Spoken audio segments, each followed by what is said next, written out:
Okay, let's move on to the next topic of optimal control theory. So as a part of optimal control theory, or methodology or tools we can use for optimal control of hybrid electric vehicles, there were three options, right? ECMS, which is sort of instantaneous optimization concept. Second was DP, and now we are entering the third part, which is variational approach, or often called PMP, Pontryagin minimum principle. And this topic is going to be very math heavy. Probably all the math you will see throughout the whole semester for this course, okay? So please be focused and try to follow what's going on here, okay? I probably won't be able to finish this, but I will try to explain the concepts, main concepts, okay? Before I talk about variational approach, I need you to understand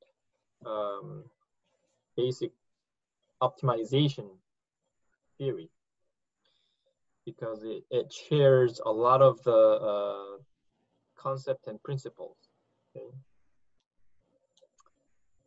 So let me start with this.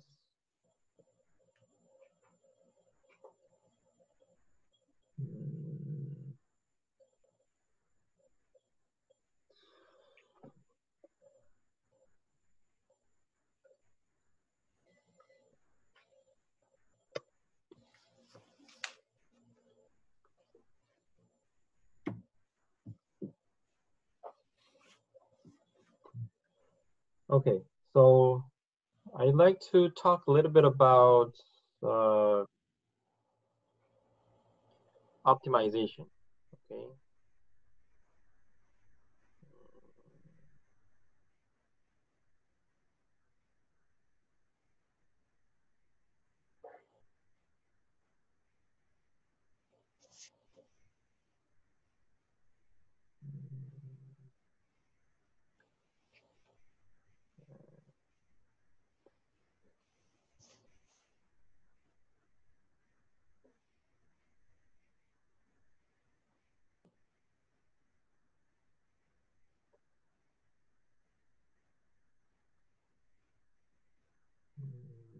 Maybe this is what I need.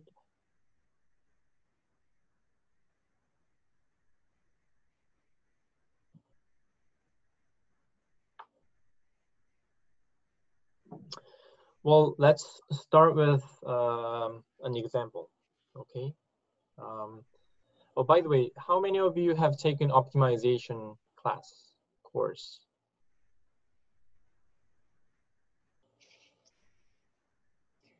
Can you please raise your hand? 3? Okay, you must take it, okay? It's an essential course for engineer, okay? Okay, the next question is, what is optimization?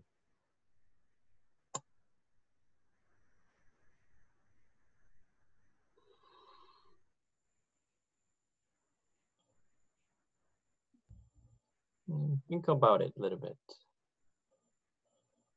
What is optimization?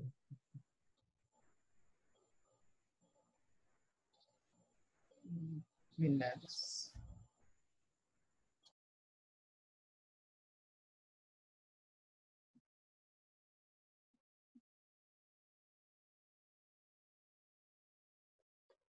Well, usually if you say optimization, a lot of engineers or people will think that you are trying to, minimize cost or maximize some reward or performance, right? Which is correct. But when it comes to engineering problem, what is optimization technically?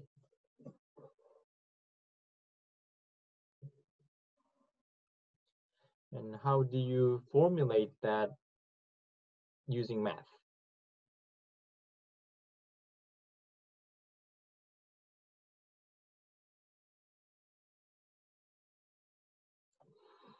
Well, one simple example of that is you have, let's say, cost and some variable x. And if f of x is, let's say, some kind of quadratic function, okay, then there you go. And where is the optimal solution? What is the optimal solution?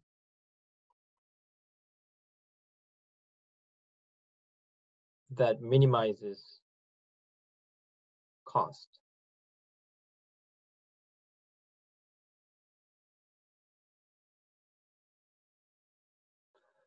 This is a simple question.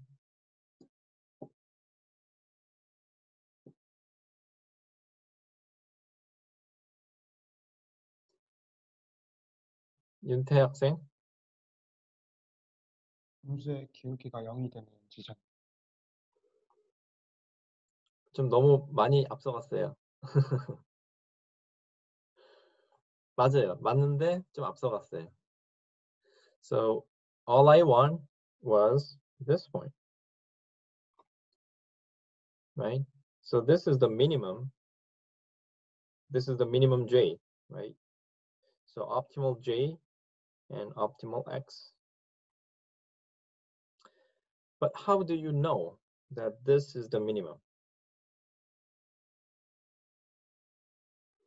Well, because we are looking at it, right? We have visual results of this f function. We know everything, right? But what if we did not know what f is?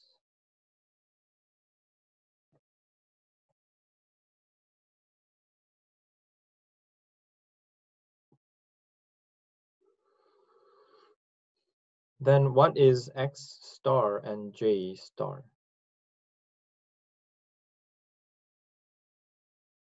What is it? 자, x 스타하고 j 스타가 뭘까요?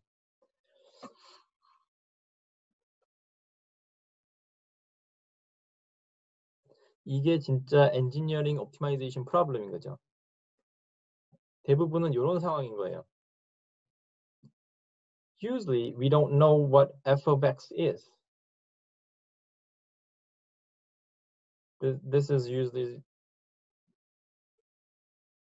some design space or control space or whatever. We don't know we don't have complete information about these relationships. And usually, if we have a model, if we build a model, then we can kind of find J when X is given, right? So if we develop a model, we can compute this, right? Then using model, the shape turns out to be quadratic. Then okay, then it's right here. Then we can find. But what if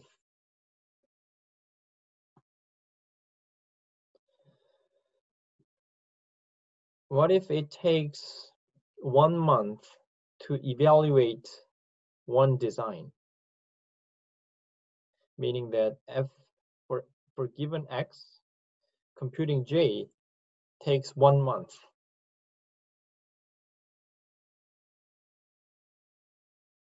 maybe it's too harsh. What if it takes 1 week?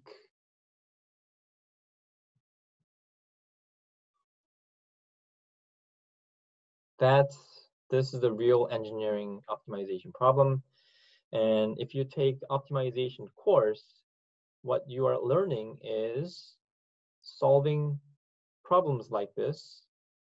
And a lot of the contents are talking about search algorithm, meaning that with using the model,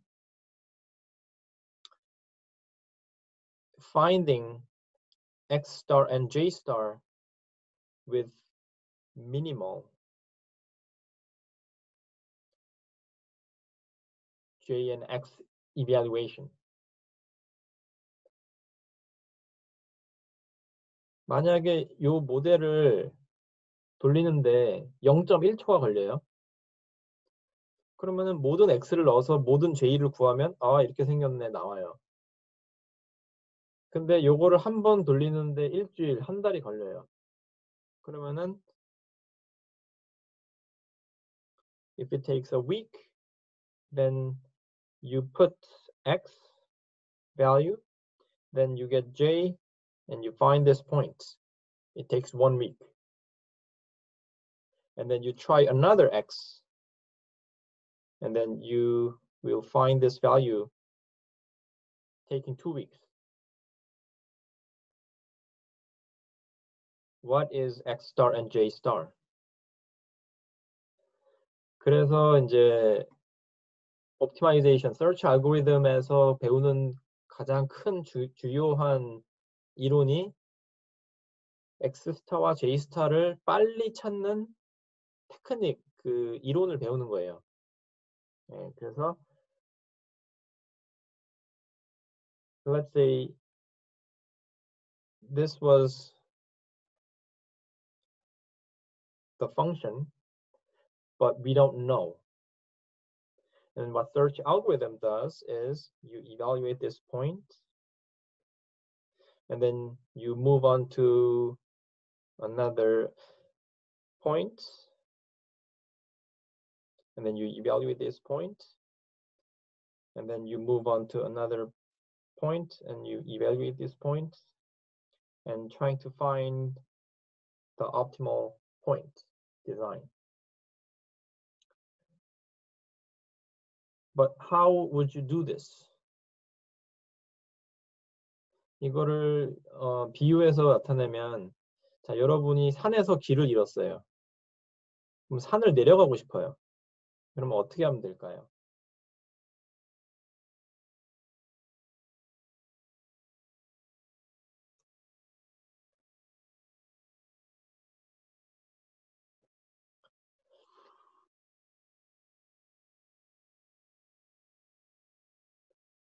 내리막을 따라 내려가면 되겠죠. 그죠? 그러면 일단 요거는 나중에 얘기를 하고, 내리막을 따라서 이렇게 내려가면은 미니멈을 찾아가겠죠.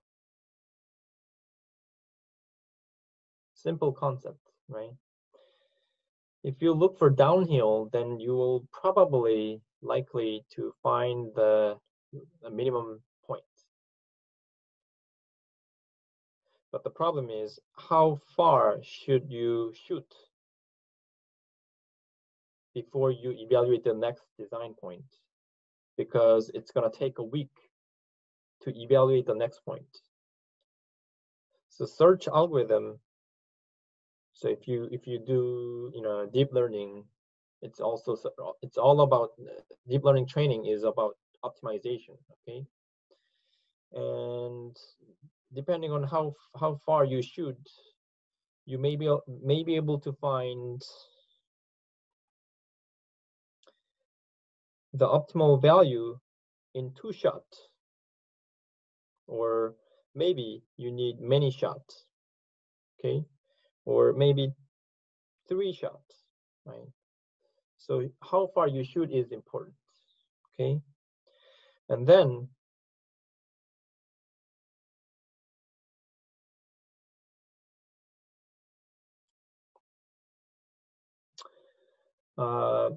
윤태 학생이 언급했던 거는 이제 나오는데요.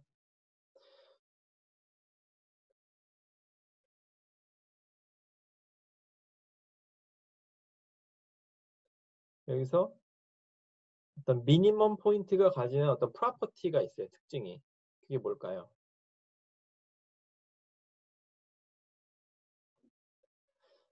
How do we tell whether we are at the minimum? 그래서 아까 얘기했듯이 뭐 서치 알고리즘이 뭐 이렇게 가는데 뭐 영원히 계속 이제 할 수도 있는데 내가 지금 미니멈인가? 아닌가를 어떻게 알 수 있을까요?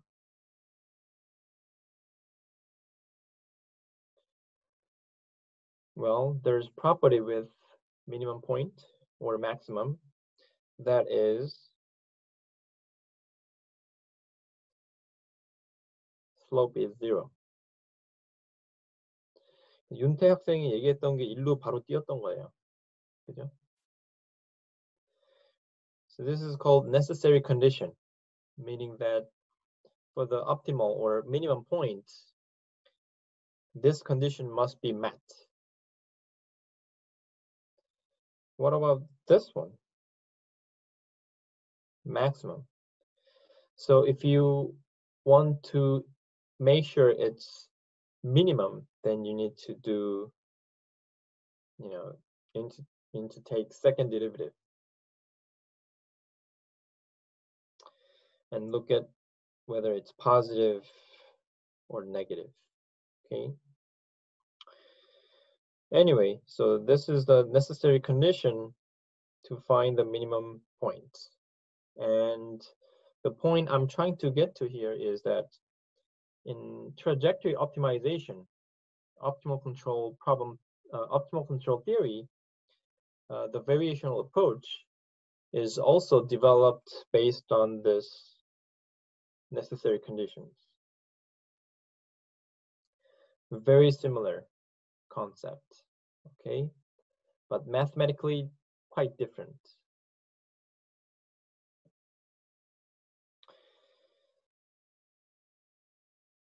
그런데 한 가지 질문이 있는데요. Let's say you have this necessary condition, okay?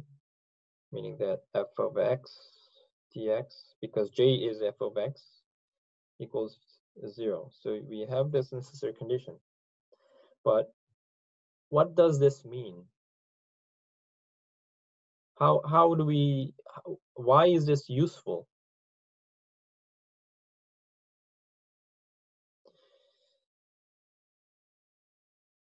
옵티마이제이션 그 수업을 들으면 크게 배우는 가장 주요한 것 중에 하나가 이 necessary condition을 배우는 거 하고 KKT, 그 다음에 그거를 어떻게 그 미니멈을 찾아가느냐에 대한 알고리즘을 배우거든요. 그 두 가지가 어떤 큰 부분인데 이 두 가지가 어떻게 연결이 될까요? How is this necessary condition is used? Anybody?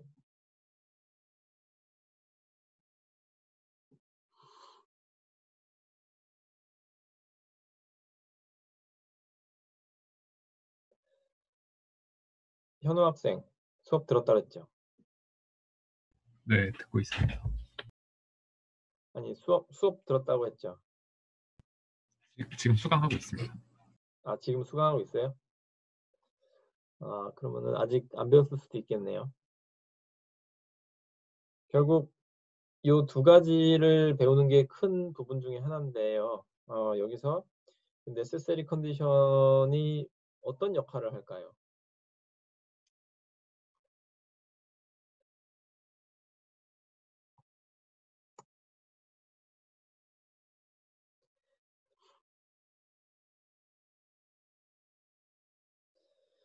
So think about it. Search algorithm, let's say search algorithm or searching. So trying different points, different x. and you evaluate J, right? But you can keep doing this, right? You can do this forever. When do you stop? You should stop when you find the solution, right? And this gives you hint about that, right? That tells you about when you can terminate the algorithm, the loop. So if this condition is met, that means you're at either minimum or maximum, right? Meaning that you are not going anywhere, right? Because you have zero gradient. 그래서 원래 search 알고리즘에서도 이 gradient를 보고 내리막 쪽으로 움직인다고 했죠. 근데 그 슬롭이 0이면 어디로 가야 할지도 모르겠죠. 방향성도 애매하고 내가 미니멈이나 맥시멈 어딘가에 지금 빠져 있다라는 의미죠. 그러면 이제 terminate를 하는 거예요. 그게 이제 옵티마이제이션 수업을 들으면 배우는 내용이고 한 학기 동안 배우는 거를 지금 한 10분 정도의 서머리를 했습니다. 제대로 배우려면은 한 학기를 들어야 되겠죠. Anyway, so like I said, this is related to optimal control problem. Conceptually very similar, okay? So let's move on.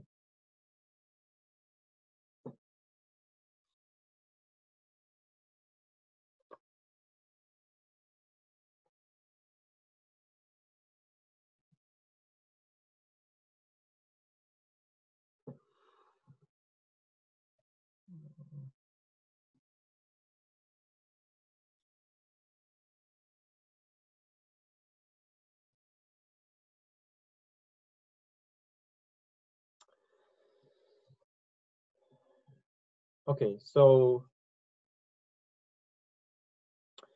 I guess time is almost up, so I will just give you a quick preview and overview, and I will cover this topic next time, okay? So quick summary of variational approach, which is one of the optimal control theory, and this approach is very similar to the optimization problem, which is often called design optimization or parameter optimization. Parameter optimization, we had something like this, right? This is algebraic equation. But now what we are dealing with is functional, meaning that we have x dot equals f of x and u, where x is function of t and u is function of t. So x and u are function of t, and we are trying to find optimal trajectory. So we are dealing with differential equations here, right? So that complicates a lot of things in mathematical form, and this is much more difficult to visualize, okay, because we're talking about trajectory, okay?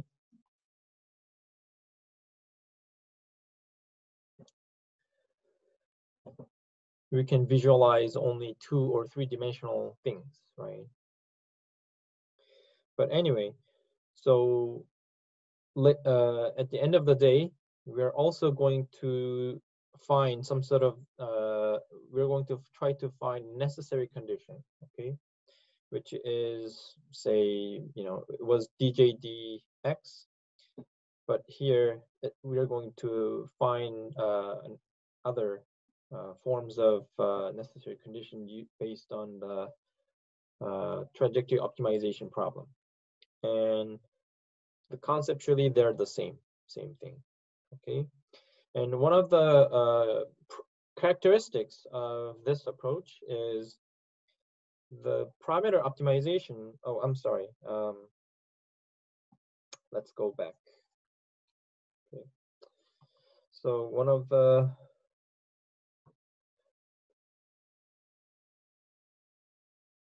interesting problem is what happens if you have something like this.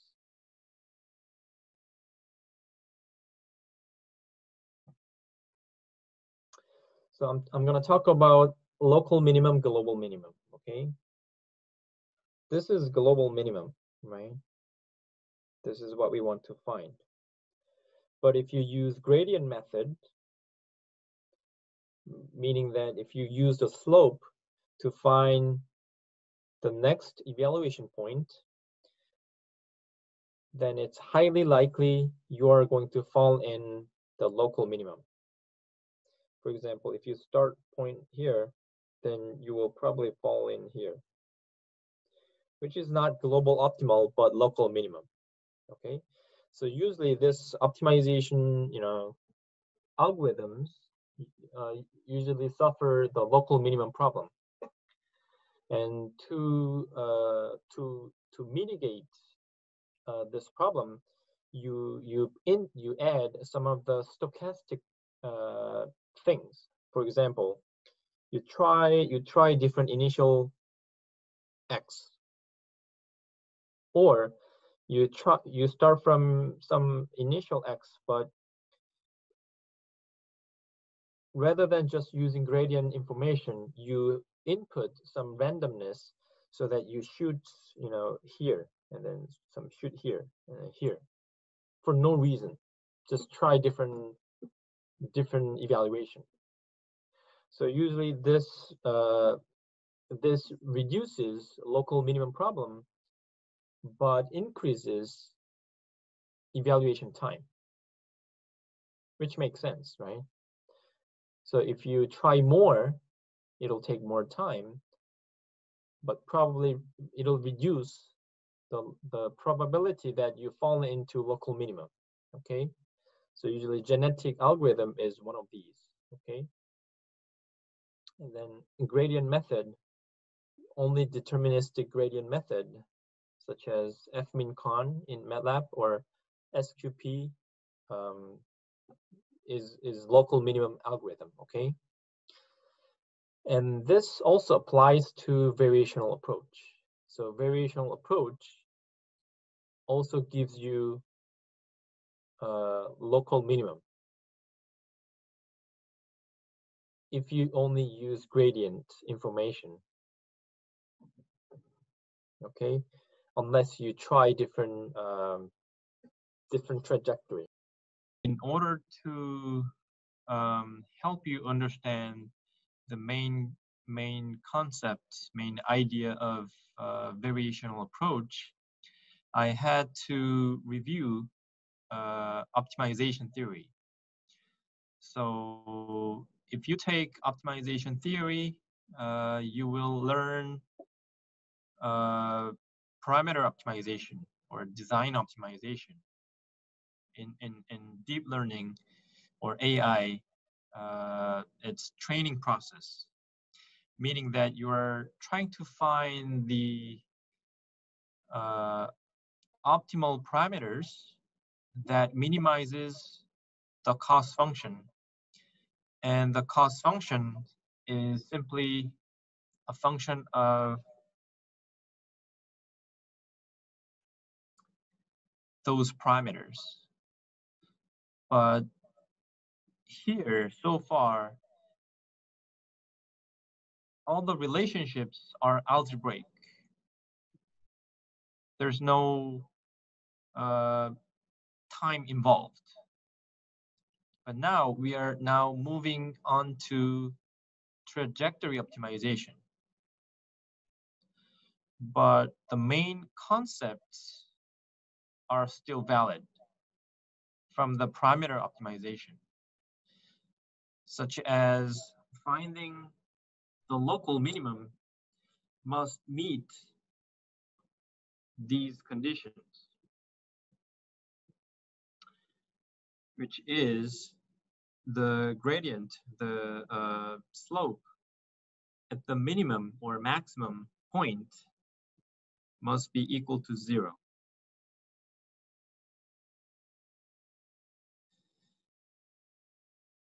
Another way of saying that is that if this is optimal, then if you move away from that point, then your cost increases.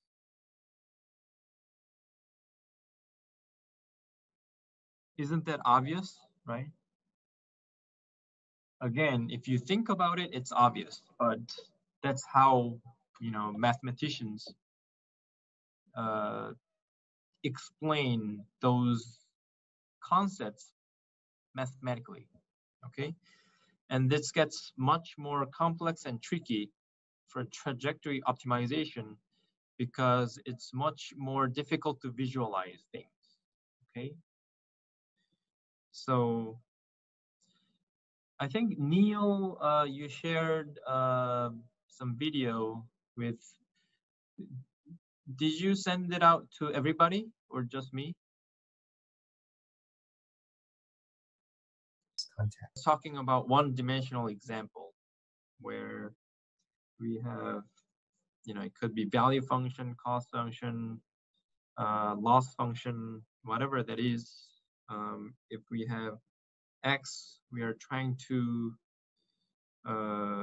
minimize j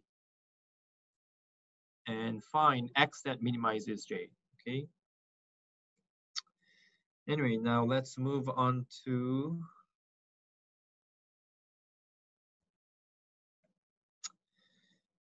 variational approach, okay? Now,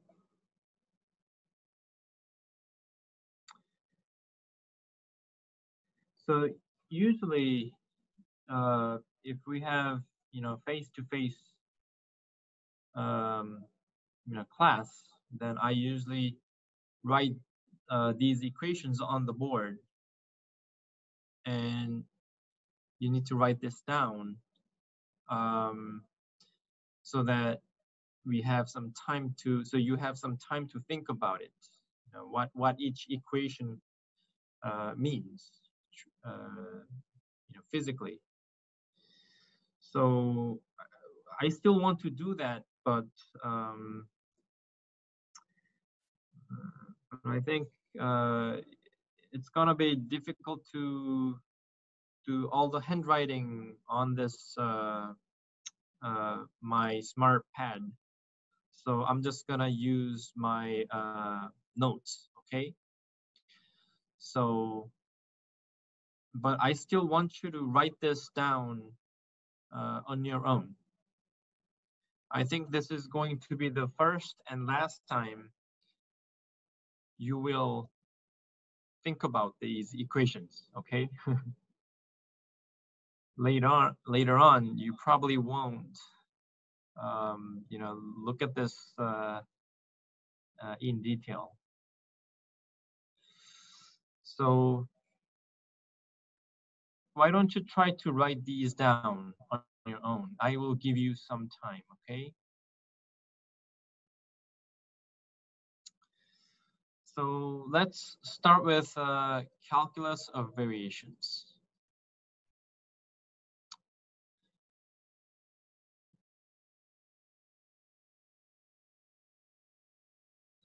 Does everybody have notes and pen?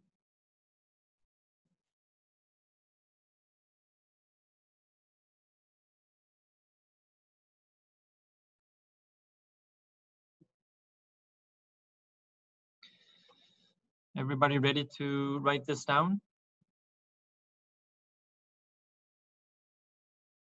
Okay, like I said, you should, okay?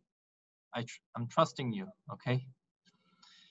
Like I said, this is going to be a nice, theory class, okay?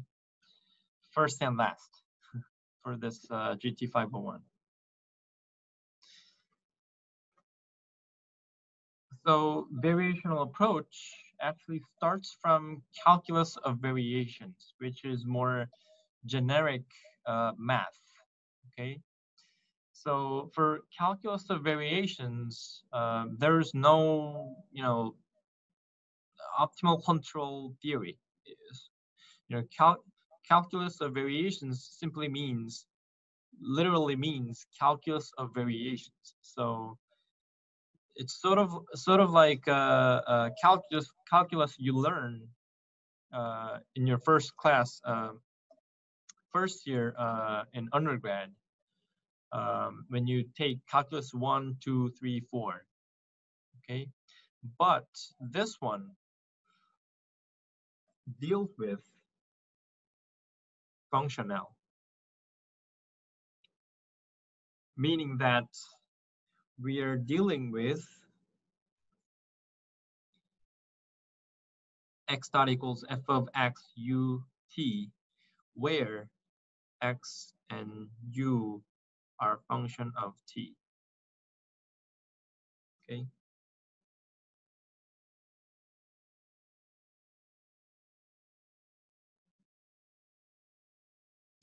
Anyway, please write this down, and as you write this down, think about it. Think about what this means.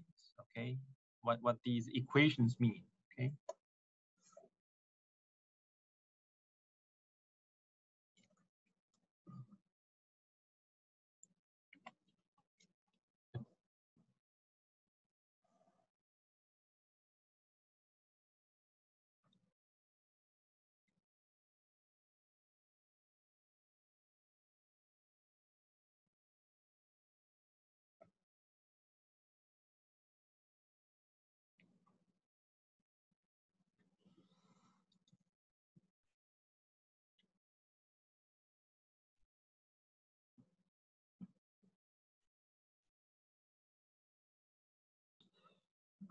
We are defining some value function j, which has two terms. The first one is h of x of tf. So at final time x, so final x, and h is function of x. And then the second term is the integral of g, where g is the incremental or sort of cost function or value function at a given instance. Okay, so if you integrate this over time, that's one cost term, and this h is the terminal state cost. So total cost is summation of these two. Okay, and there's constraints, so which is subject to x dot equals f of x ut. Note that this is constraint.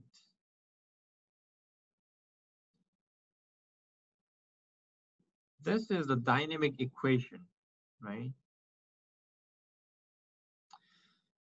But note that this is used as a constraint.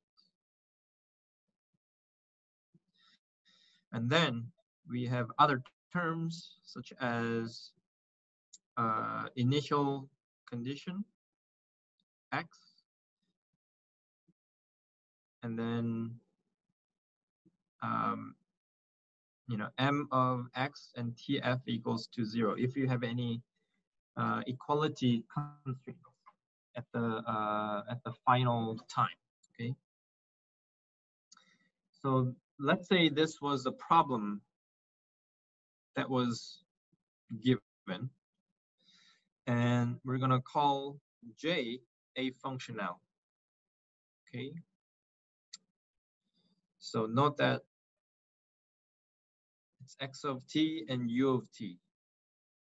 Okay. So if we visualize this, then we have some u, and then we have x. And then g is function of x and u, and then j is function of h and g. Okay. And then, so this is the definition and problem definition. And a functional j has a local minimum at x star t if j xt equal to or greater than j x star t for all admissible x of t in x of t minus x star t, absolute value of that smaller than some epsilon, very small number. What the heck is this, right? What does this mean? Anybody?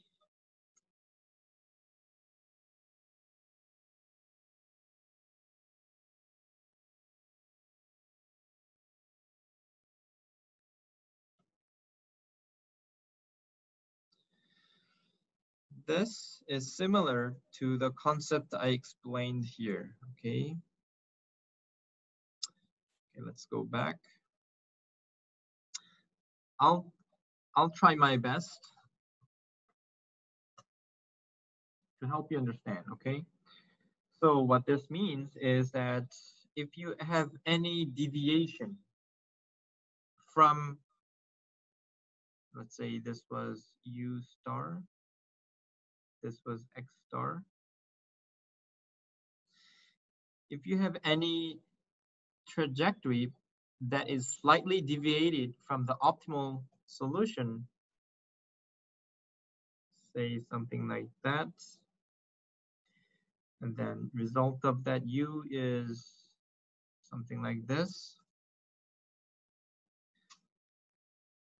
then this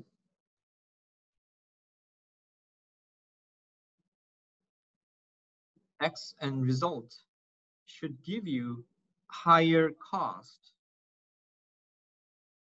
than the optimal cost. Do you guys follow? So this is, so mathematically, this is how they describe, okay, optimality or minimum existence, okay? So a functional j has a local minimum at x star if j of x is greater or equal to j x star for all admissible x, where x trajectory is slightly deviated from the optimal x trajectory. And another way of saying that is this. So I try to visualize that here, okay? So this is sort of vice versa, meaning that, so it was if, right? So if this is always true, then j has a local minimum at x star, okay? So any questions? No? Okay, and variation of a functional, okay? And an increment of a functional is del j of x and del x. That is j x plus del x minus j of x.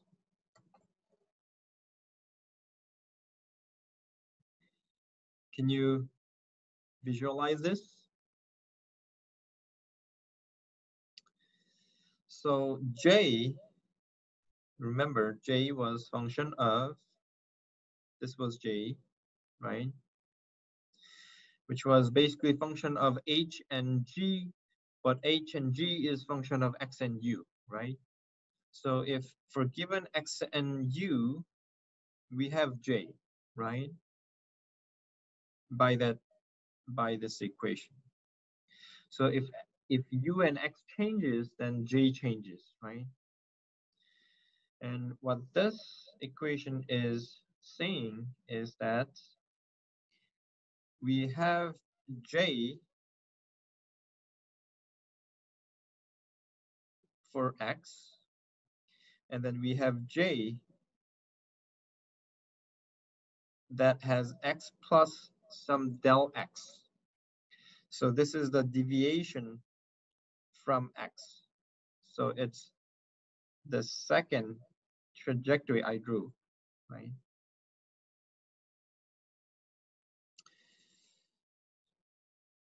And we're going to define delta j as this, okay? So we're talking about, definitions and notations here, okay? A variation of the functional is a linear approximation of this increment. What does that mean? A variation of the functional is a linear approximation of this increment. So del j equal to delta j equals to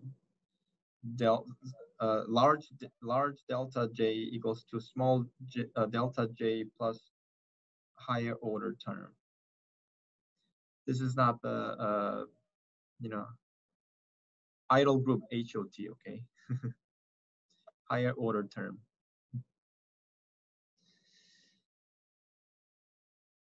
So this is linear approximation of the true delta, okay? So this seems, the math is ugly, but conceptually same as calculus. So for example, if we had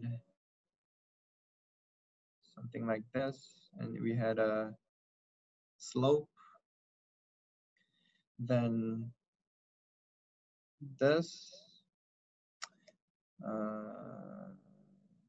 let's see.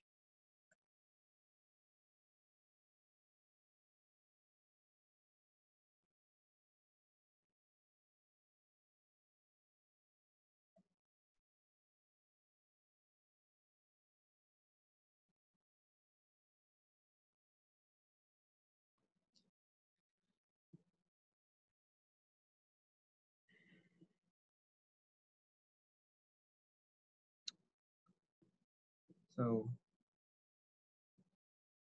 in this case, this is much easier to visualize, right? So in this case, let's say this is y over delta y, and I'm sorry,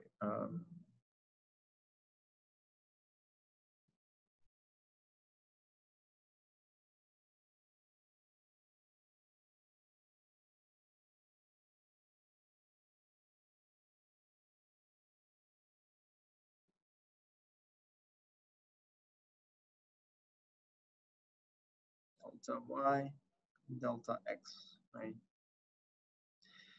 But when we have linear plane or a line tangent to that point, then we have this y that's small y, right? So here, this is that true delta, and this is linear approximated small delta, okay? So I think if you go back and forth, if you go back in between this trajectory optimization with parameter optimization, then it'll be easier to understand the concept of the math, okay?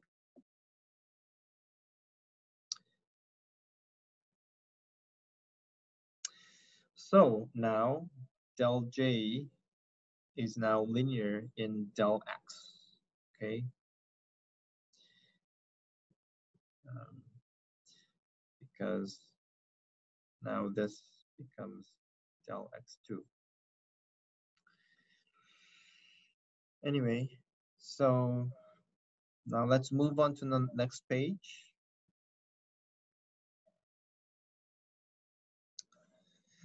Now, the fundamental theorem of the calculus of variations, okay? Okay, please write this down again.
move this.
Del x decreases, J must converge to J star and X star. This is basically what it means. And then we have an example. So,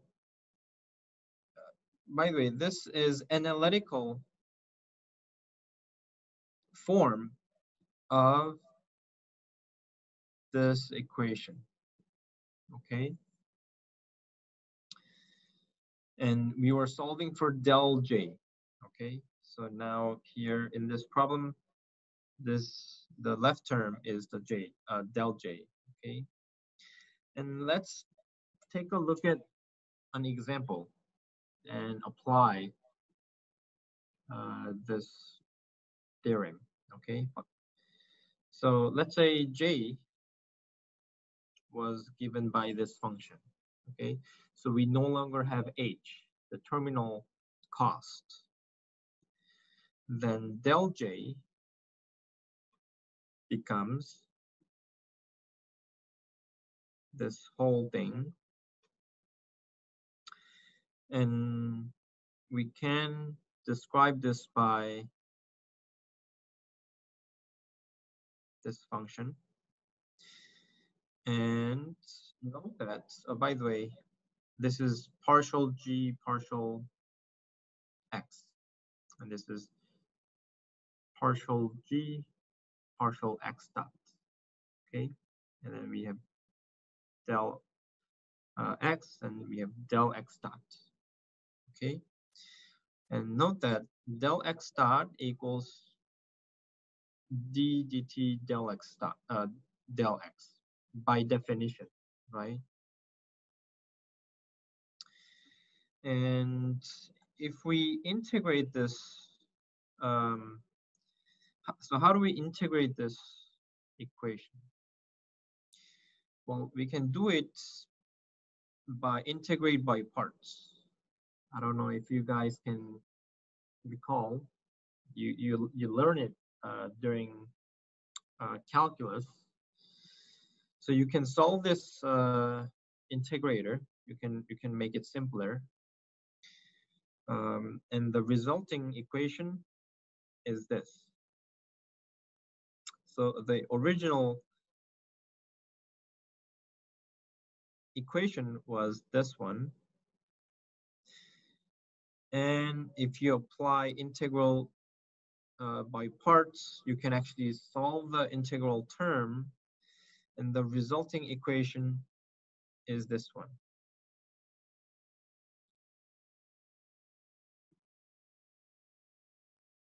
Can you guys see?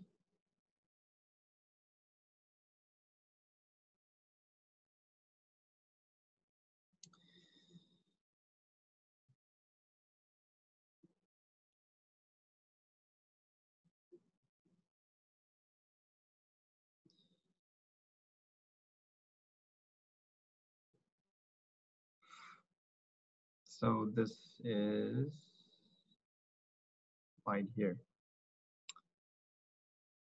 and this was equal to 0, and this is the resulting equation that was equivalent to this one. Okay.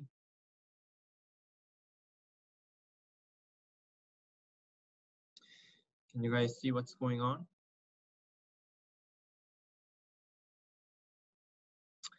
Okay, this is fundamental theorem of the calculus of variations. And next page, we're going to now define optimal control problem and apply this calculus of variations to find the solution of that optimal control problem. Okay.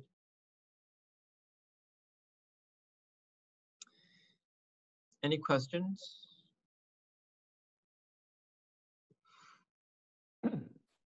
그 integrate by parts의 부호가 마이너스인 거는 왜 그런 건가요?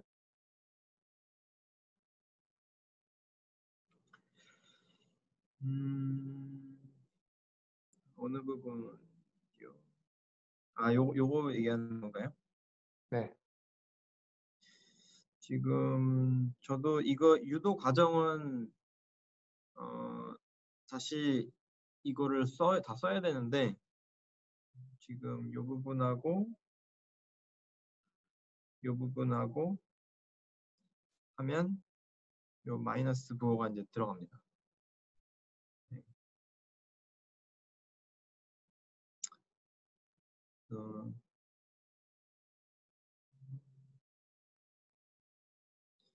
네, 이 부분은 이제 그대로 내려오고,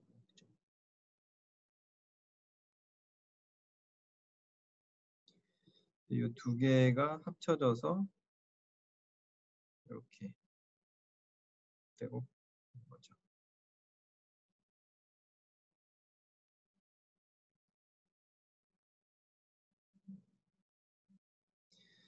결국 this equals to this plus that. Okay, that's integral by parts. Okay.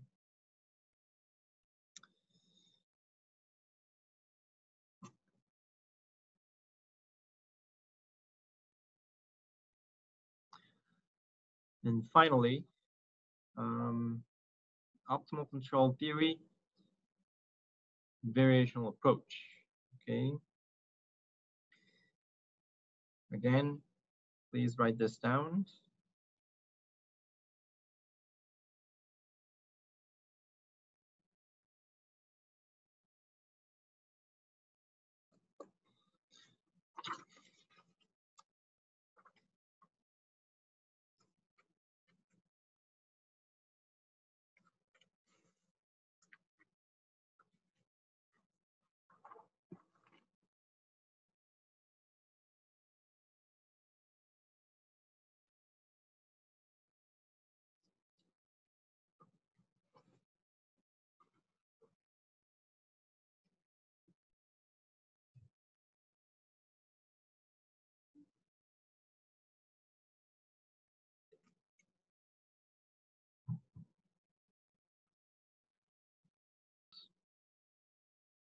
Let's go through together. So now we are talking about optimal control theory, okay? This is the problem formulation. This is the problem, okay? We want to minimize this cost function, J equals to H of X and TF plus integral of G from T naught to TF. And this is subject to X dot equals A of X and U. And there are constraints at the initial and final conditions states. For this problem,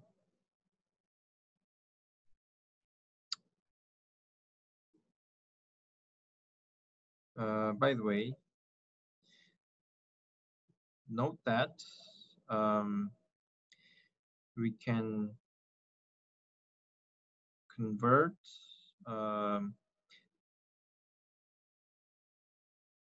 G with G tilde with G hat, where now G hat is function of x, u, and t using the dynamic equation. Okay. So now G is different, but because we have this relationship, we can also describe this G as G hat. So this is what we want to do, because remember, the model is a constraint from the optimal control problem perspective. So for somehow we need to make this dynamic equation implemented or must be met at all times, right? So how do we ensure that this is always met, right? That's a very important and tricky part of solving this optimal control problem. And one way to do it is to actually put this as a part of cost function. So, and we can do that by changing some G to another G that's function of x and u and t, okay? And what that means is we must adjoin using a Lagrange multiplier. So this is Lagrange multiplier, and this is adjoint term, okay? So this, now this whole thing is new G, okay?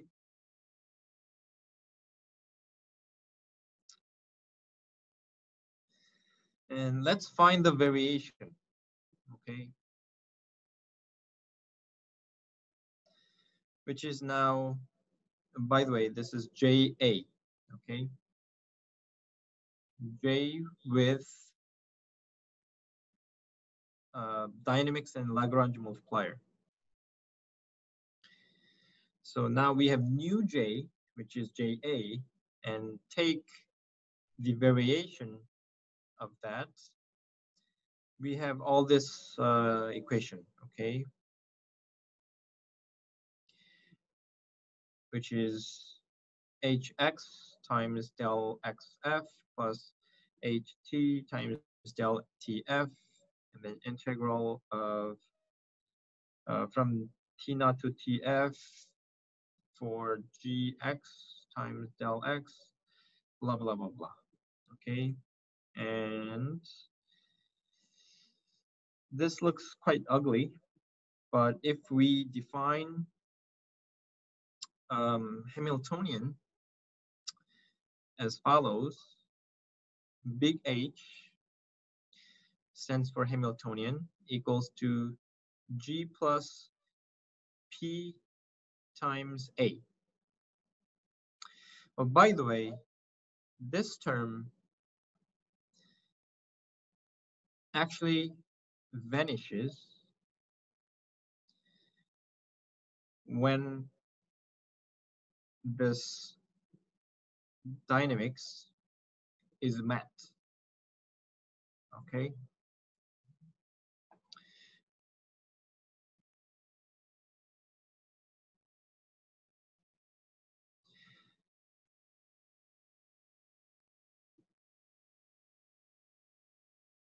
but there's P multiplied, okay? Anyway, back to Hamiltonian. Let us define Hamiltonian as follows, which consists of G, the original cost function, and then the system dynamic equation multiplied by Lagrange multiplier, okay? Let us define this as Hamiltonian.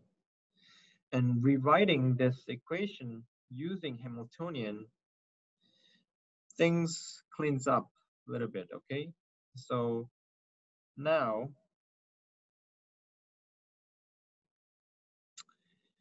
we now have Hx for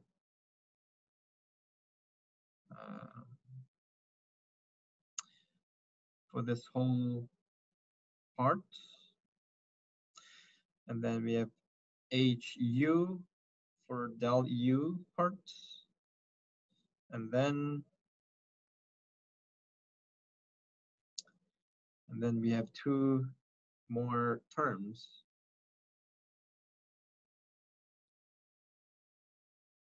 as follows. So we were able to clean up a lot of things by combining terms using Hamiltonian. So this is, you know, to make this equation simpler, but at the same time, this Hamiltonian has some physical meanings, you know. So G was the original cost, incremental, instantaneous cost, plus the Lagrange multiplier times the dynamic equation. So, which is the adjoint term, okay? And let's move on to next page, almost there. So why don't we finish this?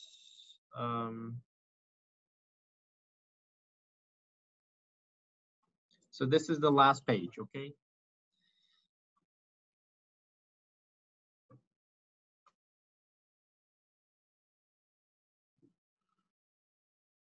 So we are almost there.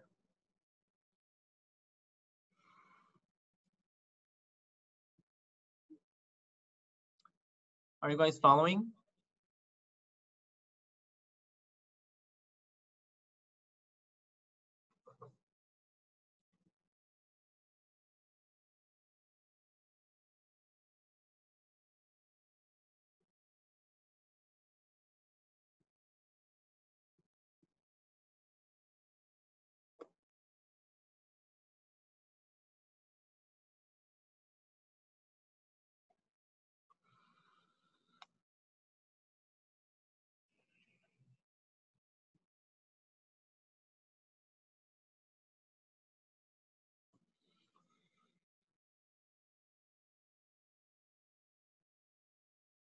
Up.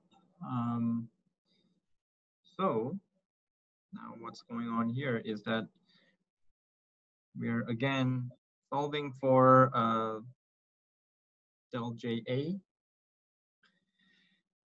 and we can solve it again by integral by parts, and this is the final equation. And if x star is experimental function, then this must be equal to 0, right?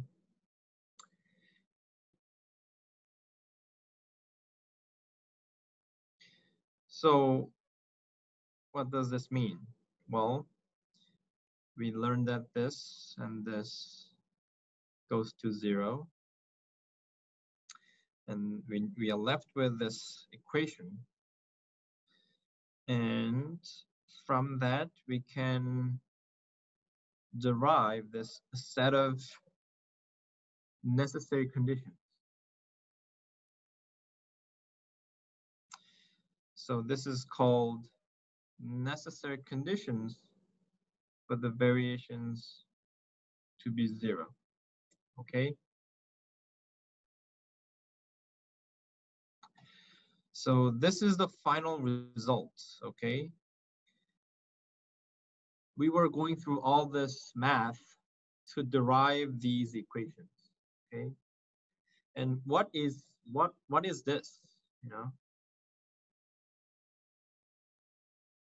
What these equations mean physically. Well, let's go through one by one. The first one is just confirming the definition of Hamiltonian. So we had this dynamic equation, and if you take partial H partial P, if you take partial of H with respect to P, then you get A, right? By the definition.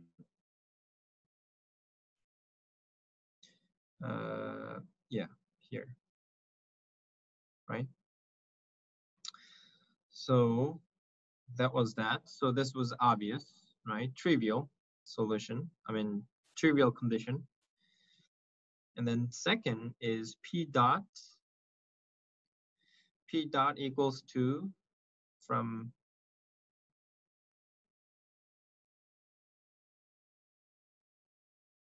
this part, P dot equals minus HX transpose, which means minus del H del X. So this is new, right? But what this means, this is called co-states. So P is some sort of virtual state in addition to X. Now, in this variational approach, these two are complete dynamic systems. Okay, the true physical dynamic state is X dot, but now we have adjoint dynamics, which is P dot, and it's also called co-state or Lagrange multiplier. But P has dynamics, okay? And that's equal to del H del X, okay? And now let's look at the third equation. Third equation is coming from this one. And what it is del H del U equals to 0. What does this mean?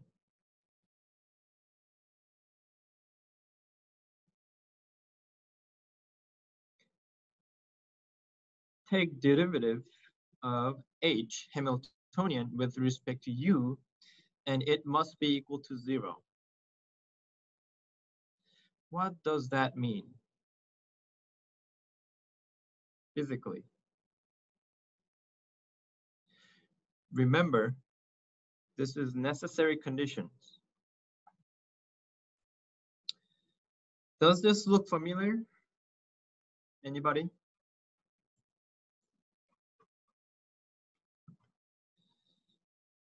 This looks familiar.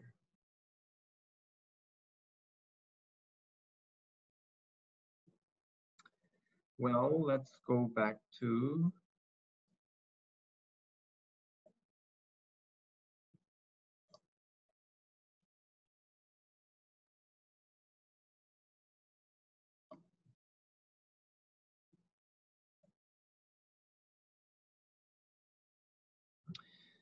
this.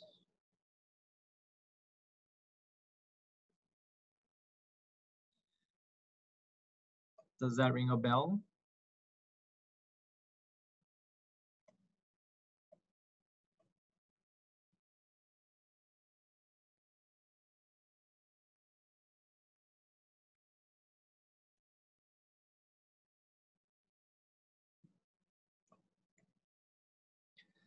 We have this equation, right? del J del dj dx equals to 0, which was simply meaning this has to be flat. Slope has to be flat at the minimum or maximum. And this is exactly that. So these first two equations are somewhat obvious, somewhat trivial, and it comes from the definition of Hamiltonian. Of course, we have the new dynamic equation P dot, but the key necessary condition is the third equation, which relates Hamiltonian with U. So partial H, partial U must be equal to 0. This is necessary condition for del JA equals to 0.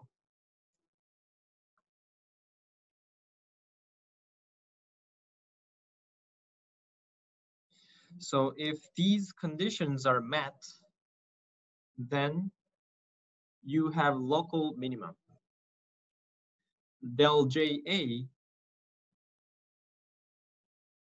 vanishes.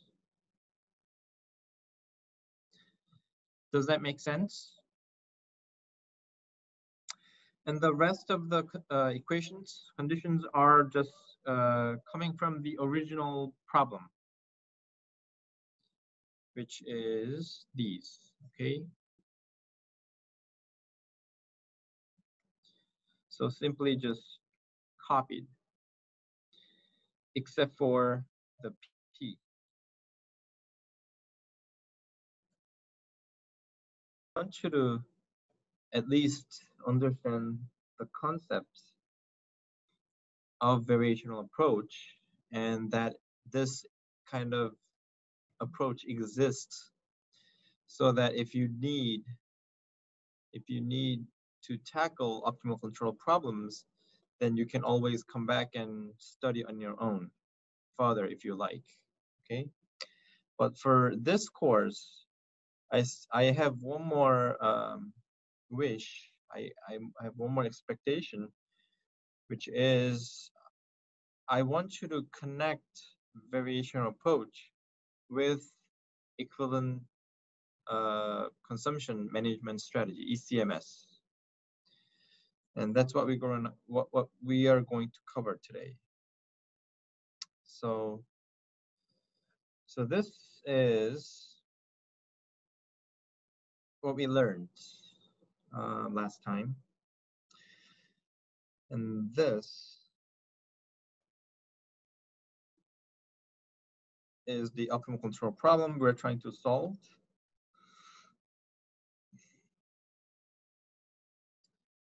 And this is Hamiltonian.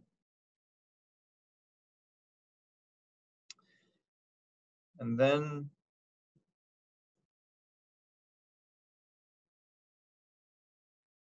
this is the necessary conditions.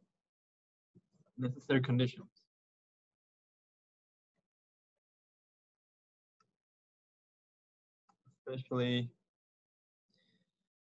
these three are the key conditions, and among those three, this was the most important and useful necessary condition, okay?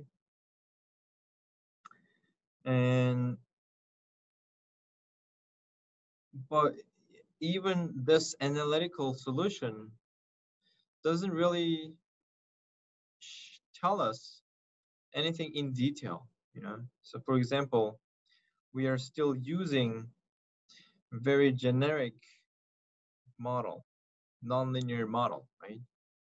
X dot equals f of x ut, right? Very general form. So how do we actually apply this to solve real world engineering problem? Well, if this and this, if all of this was a simple math equation, then we might be able to solve these analytically. And then we can solve the problem. We can find the solution. But in most of the case, in many engineering problems, the system is nonlinear with nonlinear logic, with maps and so forth. Usually this is nonlinear in many cases. In that case, we can't solve this analytically. Then what do we do?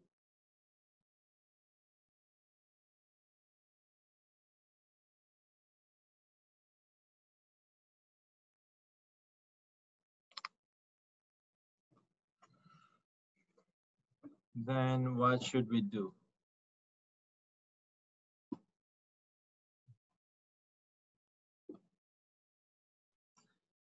I think the solution is obvious, right? So we need to solve it using computer numerically.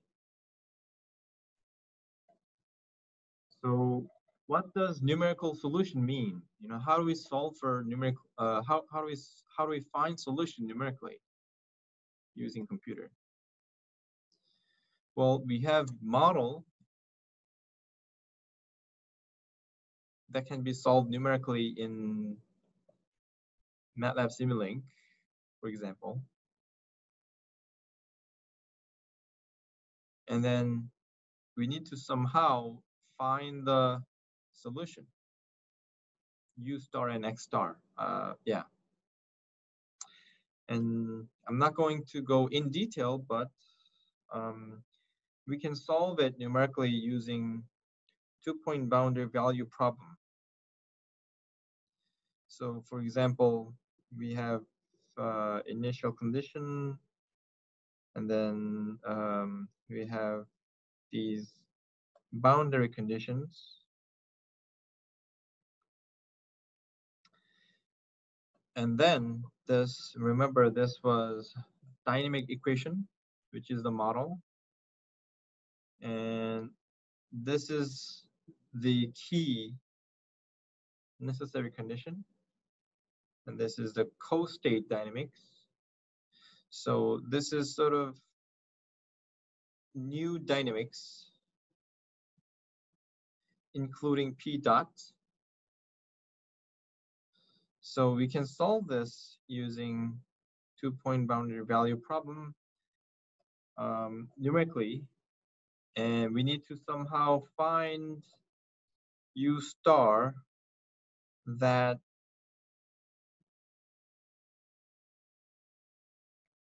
matches this condition. But we cannot find it on a single shot. Sort of like for parameter optimization,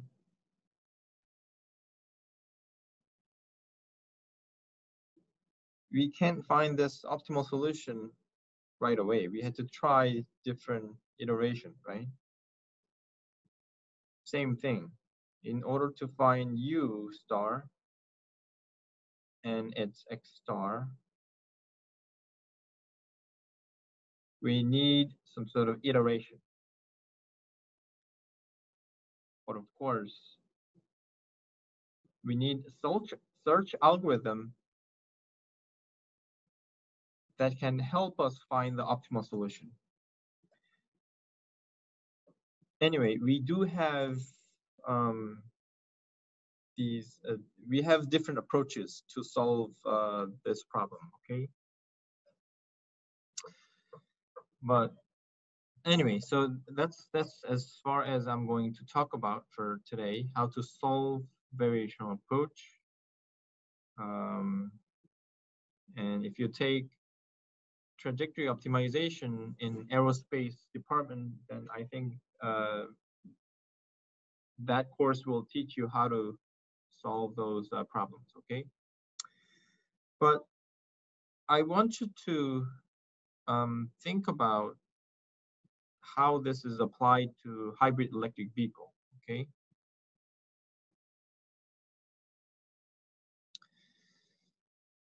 So let's say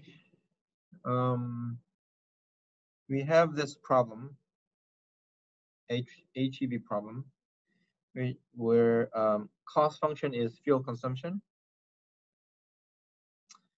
And we have system dynamics, right? And then initial and final condition.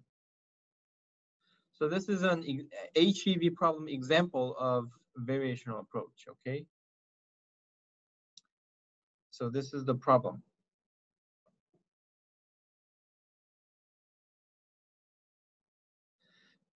And now what do we do? Well, we have to first define Hamiltonian, right? So this was fuel. And then we have Lagrange multiplier. And then the dynamic equation, which was this one, right? So we define, so the Hamiltonian is this. And then now what do we do?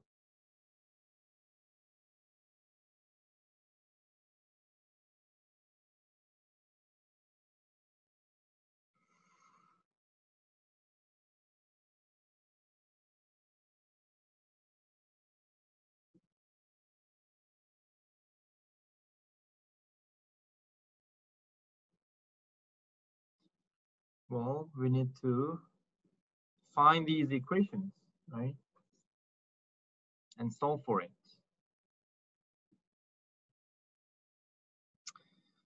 So let's start with these three, right? Rest are boundary conditions. So first was del H, del P, right? So first equation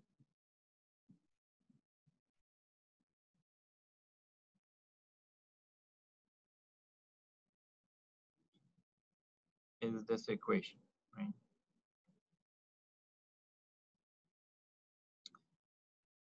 Which is the dynamic model of the plants, right? And then we have P dot, which is del H del X, which is this, right?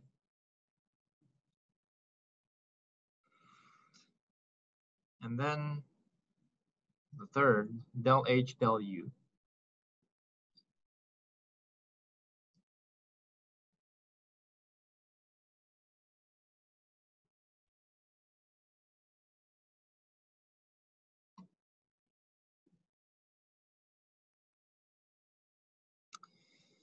So again, this is the plant model, right?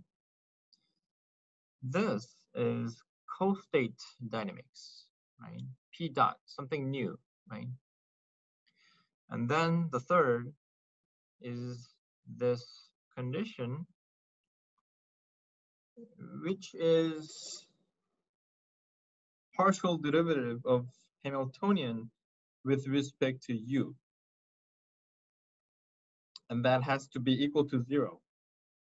And that'll give you either minimum or a maximum, because this is necessary condition.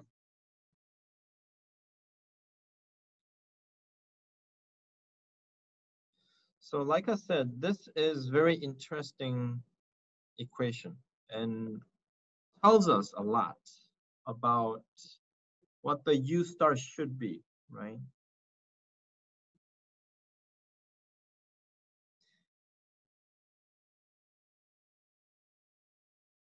Let's move on. So these are the three key equations that tells us what the necessary conditions are to find U star and X star. Right?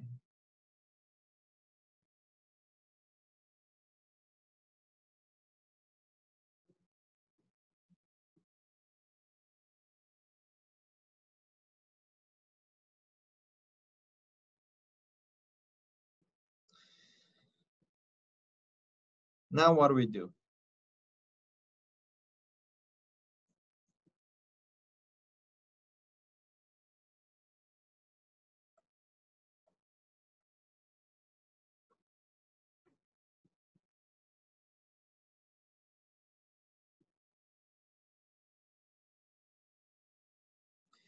Well, we need to solve these equations to find U star and X star, right? But can we solve this analytically?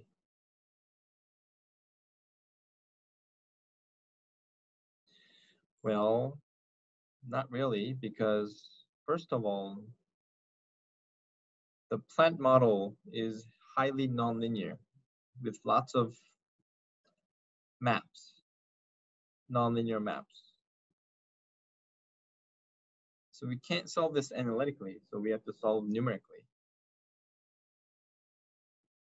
And we can solve it numerically. But we can actually make this simpler, easier to solve, under one assumption. And that is, if we assume that the open circuit voltage and internal resistance of battery are not functions of the battery SOC, which means if battery efficiency is not a function of SOC, then this is true. We can make this approximation. If you think about it, SOC dot is function of SOC and U, right? So SOC is state and U is control input. And if battery is not a function of, battery efficiency is not a function of SOC, then it's only function of U.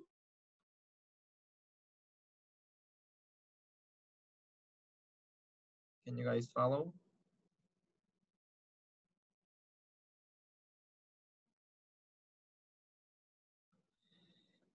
You might need to think about this a little bit, okay?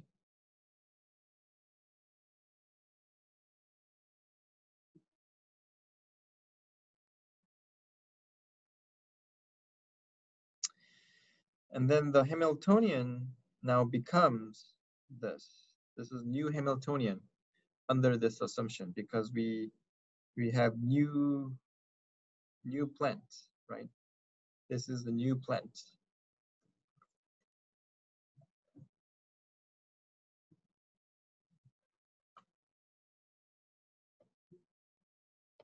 Then this is a new Hamiltonian, right? And then if we repeat this process, necessary conditions, then we have these.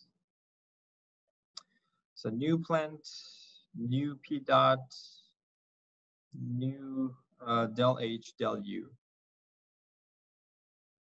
right? So now this becomes this.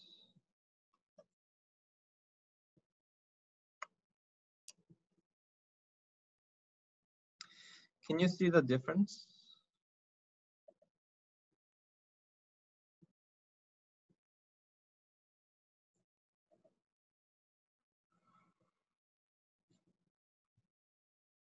Well, first of all, here we had P dynamics. P dot was some dynamic equation, okay? But now P dot is 0. So this means P is constant.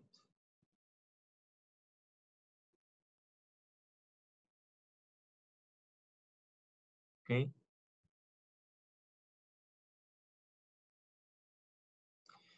And then, if you look at the last equation,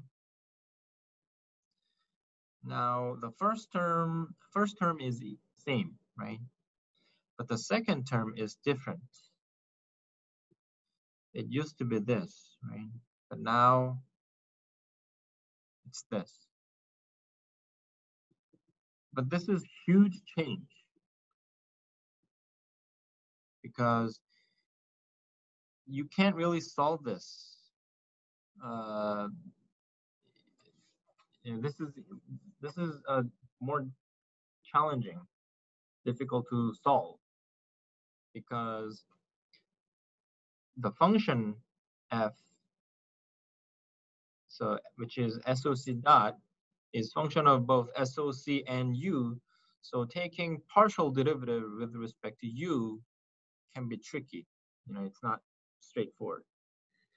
But here now it's only function of u, so we can actually take derivative. Now this is df du, no longer partial derivative, okay? Because it's of only function of u. So now we can actually solve this easier, right? And what this means is, I don't know if you, I don't know if you guys remember, but we had, when we study ECMS, we had engine power, and then m dot, and then we had battery power, and then we had summation of these two with multiplied by some I don't know, gamma or something, alpha or something, right? Some coefficients. And this was some coefficient that balances m dot and p bat, right? And if you look at this equation, can you guys see anything?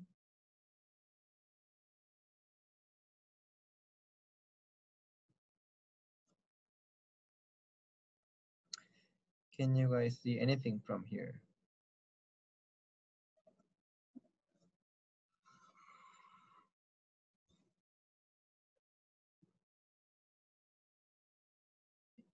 From ECMS, we had m dot plus some coefficient, I don't know, let's say p times p bat, right? Or SOC dot, right?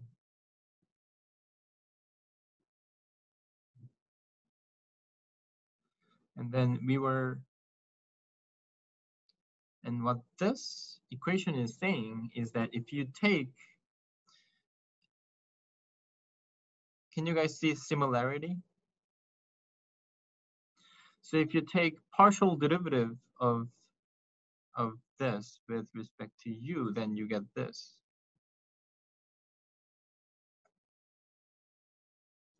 Right? And this equation is saying this should be equal to 0. What's going on? Right? This is necessary condition from variational approach. this was the idea, the equation we derived from ECMS.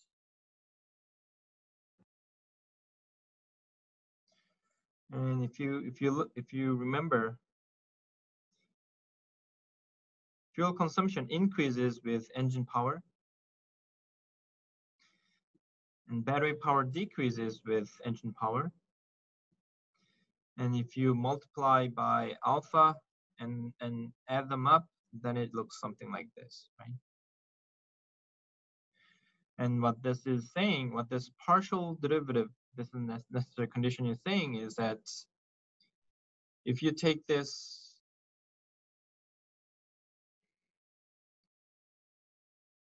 if you take a derivative with respect to U, let's say this is P engine, then it must be 0. What does that mean? That's this point. Can you guys see?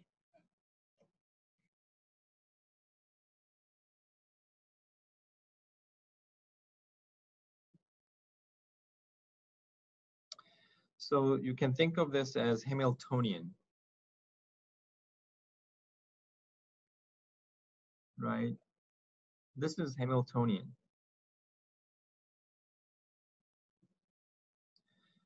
So now what matters now is P, right? So selecting P determines your solution, U.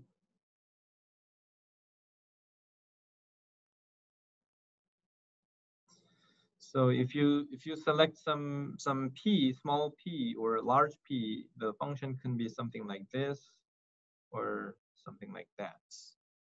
Then your optimal U can change. Any questions? Are you guys following?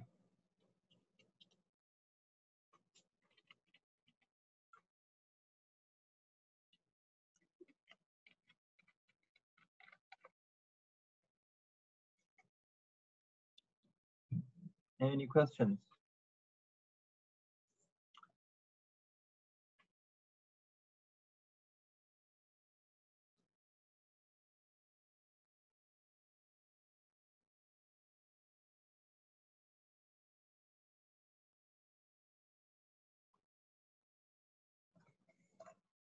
혹시나 해서 한국말로 다시 설명을 간단하게 하면, 지금 우리가 한 거는 ECMS와 Variational Approach 간의 관계가 있다는 것을 좀 보고 설명을 드렸고요.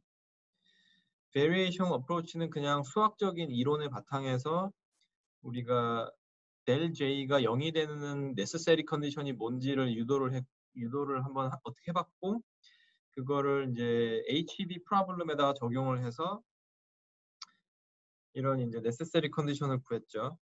근데 거기에 요 배터리 efficiency가 SOC에 대한 펑션이 아니라는 설정만 하게 되면 P.은 constant가 되고, P.은 0이 되고, 그래서 P는 constant가 되고, 그 P가 결국 라그란지 멀티플라이어고 또는 ECMS에서 equivalent factor가 되는 겁니다. 그래서 결국 해밀토니언이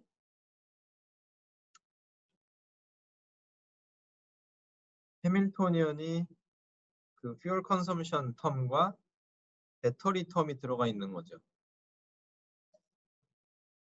그래서 해밀토니언을 U에 대해서 partial derivative를 이제 take 하면은 그게 0이 될 때가 variation이 0이 되는 거고, 그게 곧 equivalent한 fuel consumption이 minimize가 된다는 거를 다시 한번 variational approach를 통해서 확인을 한 거예요. 그래서 ECMS가 처음에는 어떤 미래의 잠재적인 그 SOC에 SOC에 대한 fuel consumption을 어떤 텀으로 고려를 해서 아이디어는 제안을 했지만 결국 그게 mathematically variation approach에서 유도를 해도 똑같은 결과물을 낳더라라는 것을 확인을 할 수 있습니다. 이해가 다 되시나요? 네, 그래서 there's a reason why we learn math, right? Math is powerful.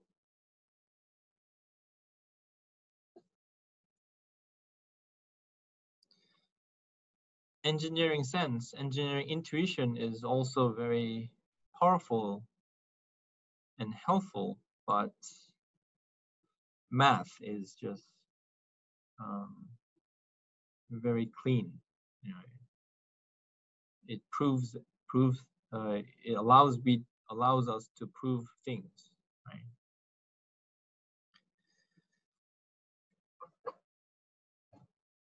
그래서 이 텀이 이제 this term corresponds to real fuel consumption. This corresponds to battery fuel consumption. And P, so I didn't ask this question, but what is P, right? What is the physical meaning of P?